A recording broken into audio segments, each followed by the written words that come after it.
Tamil junior dictation. Ready, start. மாண்புமிகு தலைவர் அவர்களே, வரவு செலவு திட்ட பொது விவாதத்தில் பல மாண்புமிகு உறுப்பினர்கள் கலந்து கொண்டு நல்ல யோசனைகளை சொன்னார்கள். அவர்களுக்கெல்லாம் முதற்கண் என் நன்றியை தெரிவித்துக் கொள்கிறேன்.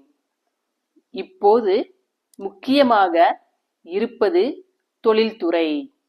நாம் இன்று வேலையில்லா திண்டாட்டத்தை பற்றி பேசுகிறோம்.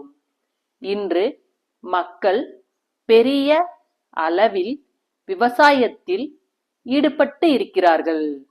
ஆகையால் வேலை இல்லாதவர்களுக்கு விவசாய துறையில் வேலை கொடுப்பது என்பது முடியாத காரியம்.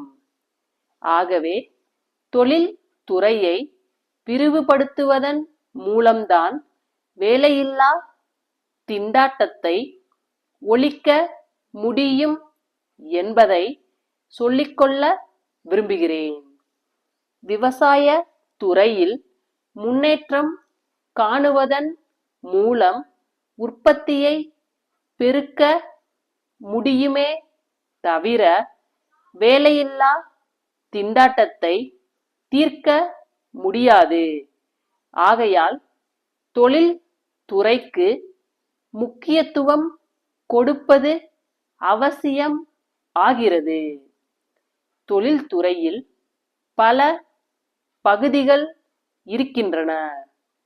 எவ்வளவுக்கு எவ்வளவு பெரும் தொழில்கள் ஏற்படுகின்றனவோ கூட்டமைப்பு அரசின் கைக்கே வந்து விட்டதாக நாங்கள் அறிவதை தவிர இன்னும் அந்த பகுதிக்கு மின்சாரத்தை விஸ்தரிக்க எவ்வித நடவடிக்கையும் எடுக்கப்பட்டதாக தெரியவில்லை. கடந்த 3 ஆண்டுகளாக அந்த பகுதிக்கு மின்சாரம் விஸ்தரிக்கப்பட வேண்டுமென்று நான் இந்த அவையில் கூறி வந்திருக்கிறேன். ஆனால் இது குறித்து உருப்படியான எந்த நடவடிக்கையும் எடுக்கப்படவில்லை என்பதை வருத்தத்தோடு சொல்லிக் கொள்ளுகிறேன். விரைவில் அந்த தாலுகாவிற்கு மின்சாரத்தை விஸ்தரிக்க தக்க நடவடிக்கை எடுக்க வேண்டுமென்று மீண்டும் வற்புறுத்தி கேட்டுக்கொள்ளுகிறேன். அடுத்தபடியாக விவசாயிகளுக்கு மின்சார விஸ்தரிப்பு கொடுக்கும் காலத்திலும் பம்பு செட்டு, மோட்டார் முதலியவற்றுக்கு மின்சாரம் கொடுப்பதிலும் பலவித தொல்லைகளுக்கு விவசாயிகள் உள்ளாகிறார்கள் என்பதை சுட்டிக்காட்ட விரும்புகிறேன்.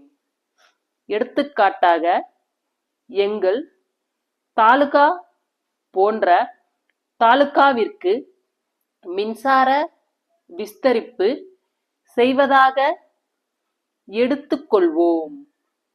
அப்படி செய்ய வேண்டுமென்றால் உடனேயே அங்கே உள்ள விவசாயிகளிடத்தில் ஒரு உடன்படிக்கை எழுதி வாங்கிக் கொள்கிறார்கள். அதன்படி மின்சாரத்தை எடுத்துக்கொள்வதற்கு ஒரு கட்டணம் கொடுக்கப்பட வேண்டுமென்று சொல்லப்படுகிறது. அம்மாதிரி கட்ட வேண்டிய இடங்களிலும் அவர்கள் ஒரு குறைந்தபட்ச தொகை செலுத்தி வர வேண்டுமென்று சொல்லப்படுகிறது. இது சரியான முறையல்ல. அன்புள்ள ஐயா, சமீப காலமாக சர்க்கரையின் விலை உயர்ந்து கொண்டு வருவதன் காரணமாக நாங்கள் தயாரித்து விற்பனை செய்து வரும் ஜாம் வகைகளின் விலையில் சிறிய மாற்றம் செய்ய வேண்டிய கட்டாயத்தில் உள்ளோம். எங்களது விலைப்பட்டியலை இத்துடன் இணைத்துள்ளோம். இந்த விலையேற்றம் வரும் ஜூலை மாதம் 1 தேதியிலிருந்து கணக்கிடப்படும் என்பதை தெரிவித்துக் கொள்கிறோம். சர்க்கரை விலையேற்றம் மற்றும் தொழிலாளர்களின் கூலி உயர்வு, வண்டி வாடகை உயர்வு மற்றும் இதர விலையேற்றம் காரணமாக எங்களது இதர தயாரிப்புகளின் விலையிலும் மாற்றம் செய்ய வேண்டிய கட்டாயத்தில் உள்ளோம் என்பதை பணிவுடன் தெரிவித்துக் கொள்கிறோம். தங்களது பகுதியில் பணியாற்றி வந்த எங்களது விற்பனை பிரதிநிதி அவரது சொந்த காரணங்களுக்காக பணியிலிருந்து விலகி கொண்டுவிட்டார். தற்போது திரு சுந்தரம் என்பவர் பணியாற்றி வருகிறார்.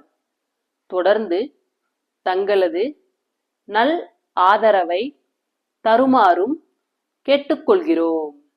தங்கள் அன்புள்ள